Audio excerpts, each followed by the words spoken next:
On this edition of the program, we bring you the inspiring story of a medical doctor who has given her life to the comprehensive development of children in disadvantaged communities. Here is her story.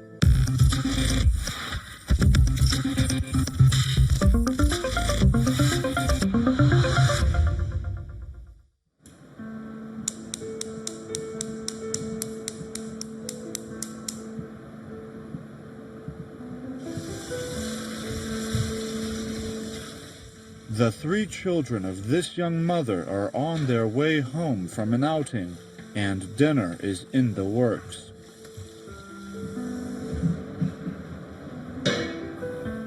For this young leader, child nutrition is a passion which extends beyond the walls of her home. It all began when I was working as a medical officer in a primary healthcare center in Edo State during my NYSC, the National Youth Service Program. And there was a particular day while I sat in the consulting room, and there was this family that came in with a child who was 1 year old and severely malnourished. The child weighed about 2.8 kg. It was almost unbelievable, and had a sibling at the time who also could not sit yet at 2 years old and did not have one tooth in the mouth. As I did more research around the community, I found out that there were more kids like this, and all from homes, with very low socioeconomic status homes and all of that. And it bothered me because at the time I already had one child of my own who was not quite 2, and I was pregnant with my second.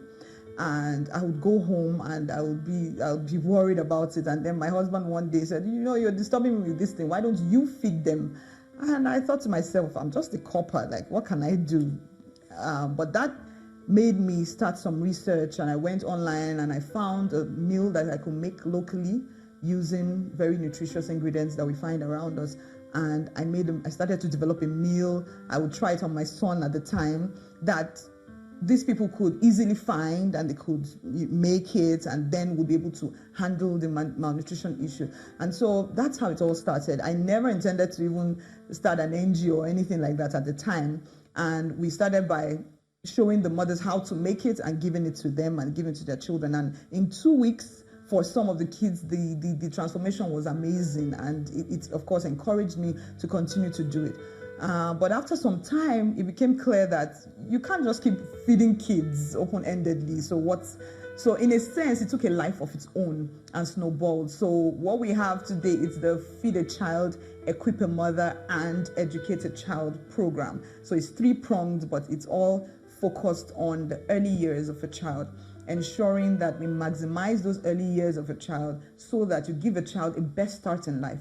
Because research has shown that 0 to 5 is very important as to how the child is going to turn out and the kind of adult that child is going to be. And it's not just health. So Equip a Mother, for example, now tends to the parents. So the mothers were made to go through skills acquisition classes, parenting courses, and all of that. So the project center we used was the primary healthcare center where I worked. I got the partnership from the local government and, of course, from the staff in the hospital, from the traditional rulers and leaders in the community. And we partnered and went into the community and started to do that. And it was amazing because in the very first year, we had over 100 kids on the program. It was a weekly program. They would come to the health center every week to pick up the meal, and would engage the mothers for 45 minutes before they would take the meal, because I believe that for any kind of change to happen, there must be a mindset change. And so, it's not just enough to give handouts. It's not just enough to even train and all that. You have to engage existing mindsets and, begin to bring about a change of mind so that these people can actually begin to see themselves the way you see them, and even see that there is a possibility and there's a way out of their kind of lifestyle and where they're coming from and what they're used to. And it was great to see women who didn't have any source of livelihood before now able to, some went to learn catering, some sewing and all of that, and then we supported them to start their businesses and now being able to provide for their children. So basically, the project was one that gave you fish while it taught you how to fish.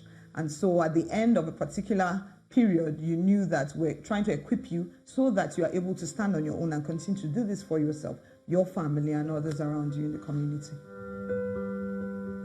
Through her activities, Megor learned the importance of strategy and planning and execution to give her beneficiaries an added boost. For me, sustainability is very important. There's no point. So it's one of the first things I think about when I'm trying to think of a solution to a problem. We need kids not to just survive anymore, but thrive. And so it's not just enough to ensure a child is healthy and a child is well nourished. It's very important in that 0 to 5. 95% of brain growth takes place in that time. And for most of us, even those of us that are, you would say, of average socioeconomic income and all that, at that time you just think, oh, this child's just a baby. You are waiting for the child to grow. But it's amazing what's going on in that child's head and the synapses that are being formed per second in that time. And it's so important to take advantage of that. And most underprivileged kids don't have the access to any sort of preschool, or it doesn't even have to be a school, even if it's at home, but a learning environment, stimulation that helps them to build a foundation, for education later. Because it's been found that kids who don't have any sort of early learning or stimulation activities and exposure struggle when they go into primary school. So you see, most of our public schools around the states, with the exception of some states, just have primary. Recently, after the National Integrated Early Childhood Development Policy, you now have some states have 1 year pre-primary, some states have 2 years pre-primary to ease them in. But of course, a lot of people are not taking advantage of that. We still have very low pre-primary enrollment rates in Nigeria, very low.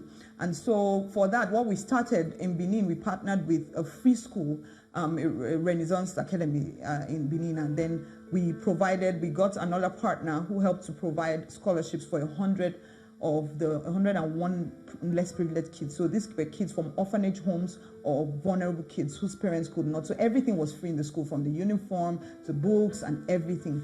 And one of my experiences and the pluses that I had on going for the Mandela Washington Fellowship Program was that we became exclusive partners, that's for Nigeria, with a US-based NGO, Pt.1. What they do is to use the things that we have around in developing countries to build fantastic educational playgrounds for children. Educational playgrounds. It's interesting because before they begin to build those, the curriculum is taken into cognizance, when they are doing that. So we send the curriculum and they design stuff. So children, especially at that early stage, actually learn best through play.